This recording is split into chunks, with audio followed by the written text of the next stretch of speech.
This episode is brought to you by Blizzard. Play Diablo 4 free during the open beta weekend. Only you can stand in the way of the forces of hell. Play free March 24th to 26th and pre-purchase for early access. Journey through the entire first act. Battle up to level 25 as all 5 classes. Adventure with your friends in 4-player co-op. Descend into hell early during the open beta. Pre-purchase Diablo 4 now. If overthinking, stress, or sleeplessness are becoming too much, try listening to a guided meditation for free on the Women's Meditation Network. There are a dozen podcasts that provide hundreds of guided meditations each month, like sleep meditations, morning meditations, daily affirmations, meditations for anxiety, and even water and nature sounds. Just search for Women's Meditation Network in your favorite podcast player and subscribe to listen now. This is Optimal Living Daily, episode 2690, How to Stop Overthinking, by Dr. Neal of Optimal Health Daily, and I'm Justin Malik. Every day I share one article with you and provide a bit of commentary at the end, but on Sundays I think it's nice to share an extra episode, and from another podcast in our Optimal family. Today's comes from my brother's show, Optimal Health Daily. This is actually a Q&A episode where he answers your questions related to health and fitness, nutrition, diet, stress management, and more. And fun fact, if you send a relevant health-related question in, and you're in the US, I'll personally mail you a physical copy of our 216-page hardcover Optimal Living Daily workbook. You can send a question to health@oldpodcast.com. And then take a listen to that podcast. Again, that's Optimal Health Daily. If you're outside of the US, I'll send you a digital version. Again, send your question to health@oldpodcast.com and then check out the podcast Optimal Health Daily. But with that, let's get right to the bonus episode, a Q&A with my brother, Dr. Neal, as we optimize your life. I just wanted to know, how do you maximize your potential without overstressing or overthinking or overanalyzing stuff that happens in life with a balanced approach? Thank you for your question, caller. As promised, I'm going to share something personal right now. I could very much relate to your question because I, too, am an overanalyzer and overthinker. Before going into most situations, I like to know exactly what to expect. Dinner at a friend's house? All right. What's going to be served? Who else is going to be there? Are we going to play games or watch a movie? Which games? Which movie? When would you like us to leave? Do I need to bring anything? These are the mental gymnastics I go through in most situations. And the experience I just described was for a familiar situation, going to hang out with friends. And I still go through that same mental exercise. You can only imagine what it must be like when I have plans to encounter the unknown. And frankly, it's exhausting. It's something I struggle with and work to change. I want to be more spontaneous. I don't want to suffer paralysis by analysis. But I've realized spontaneity brings me a lot of anxiety. By simply admitting this, though, and allowing myself to have these feelings has been a huge relief in itself. So here's what I've learned. Sometimes you have to just jump. And I've come to realize that I don't overanalyze or overthink every situation. I can be quite spontaneous at times as well. After monitoring my thoughts and behaviors, I found that there's a pattern. I find that when I'm going into social situations, like just hanging out with friends for the evening, even friends that I've known for over 20 years, I want to be at my best, and so I like to feel prepared. I want them to know that I value their friendship, and for me, a way to represent this is to be at my best, to be ready to play games with an hors d'oeuvre in hand to ease their burden. It's kind of ridiculous when I say it out loud, but what can I say? That's how my mind works. I want to please others. That's my way of showing that I care. But when it comes to other situations, I'm ready to just jump in. I'll give you an analogy from an experience I had. While on vacation a couple of years ago, I signed up for a waterfall hiking tour. At one point, we walked to the top of a waterfall, and it was here that the tour guide stopped us. He told us to step into the water's current and encouraged each of us, one by one, to walk down a very steep and obviously very slippery rock so that we could jump from the top of the waterfall into the waiting pool below. I watched as others carefully walked down this rock towards the edge of the top of this waterfall and then triumphantly jump into the pool below. As I watched, I couldn't get my head wrapped around the fact that these folks weren't slipping.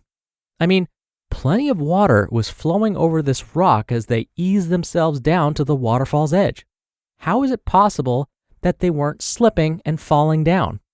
And again, the rock had a steep downhill angle with water flowing over it. My brain kept trying to figure out the physics behind the phenomenon I was witnessing, and I just couldn't understand it. It was like a magic trick. I kept thinking that if I were to do this, I'm going to be the one person that would slip and fall and crack his head open, ruining everyone's tour. So I said, I'm not doing it, and hiked down the waterfall to meet the group at the bottom. You might be thinking I did the intelligent thing. I mean, my safety could have been at risk. Looking back, I actually still feel I made the right choice. And as you'll soon hear, this is part of the process. Now, the tour continued, and we made our way to another waterfall. Instead of having to climb down a slippery rock with water flowing over it to jump, there was a platform that someone had built, complete with a sturdy set of stairs. The platform jutted out from the rocks, so we could avoid hitting them if we were to jump from the platform on the way down. I was determined to jump. Others, after the slippery rock experience, were too shaken up to attempt this one. But this felt safer to me, so I climbed up the stairs to the platform. I didn't realize how high the platform was until I got to the top. I heard some ask the tour guide how high the platform was over the water. He said it was about 35 feet. I could feel the wheels in my brain starting to turn upon hearing this and start to overanalyze the situation. That's pretty high. Maybe these stairs aren't so safe. But I pushed those thoughts aside. I was determined to do this. When I got to the top, a twinge of panic set in. It didn't look this high from the bottom. I could tell that I was starting to overanalyze again. I quickly ignored it, and before the panic had the opportunity to grow, I started running.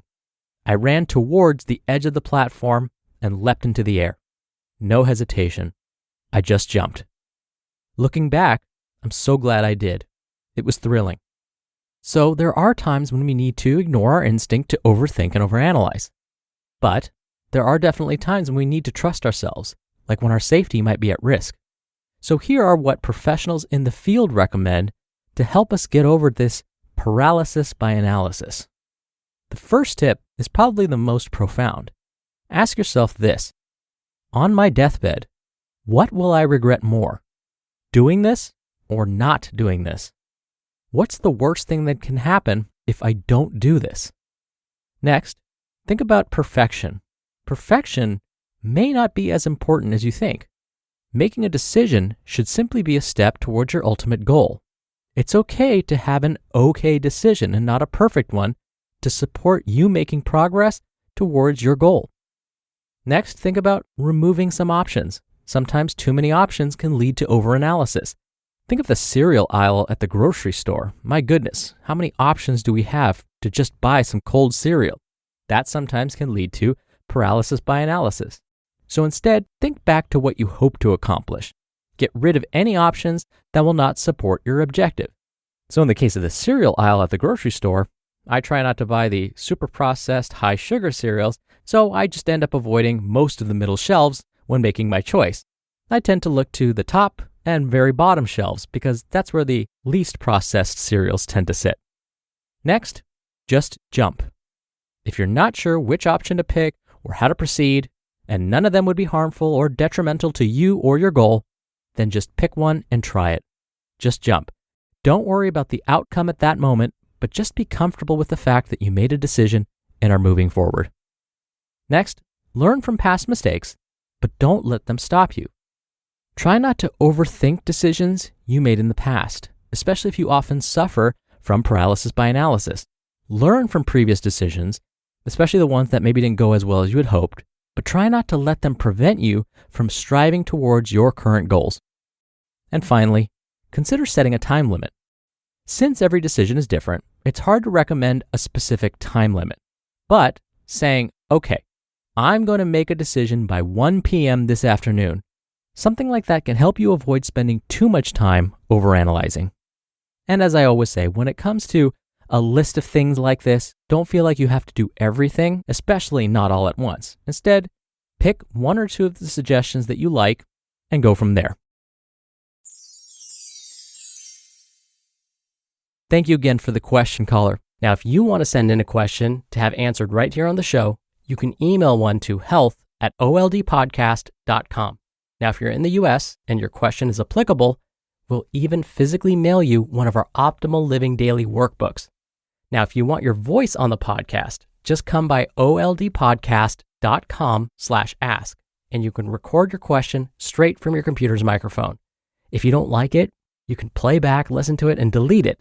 Then you can do a retake before sending it in. Or you can do it the old-fashioned way and call in your question. The number is 1-61-I-LOVE-OHD. That's 1-614-568-3643. Thank you in advance so much for sending me your questions. Answering your questions is one of my favorite parts of this show.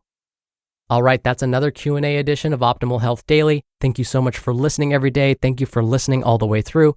Thank you for sharing the show with someone. I hope you have a great start to your weekend, and I'll see you back here tomorrow where your optimal life awaits.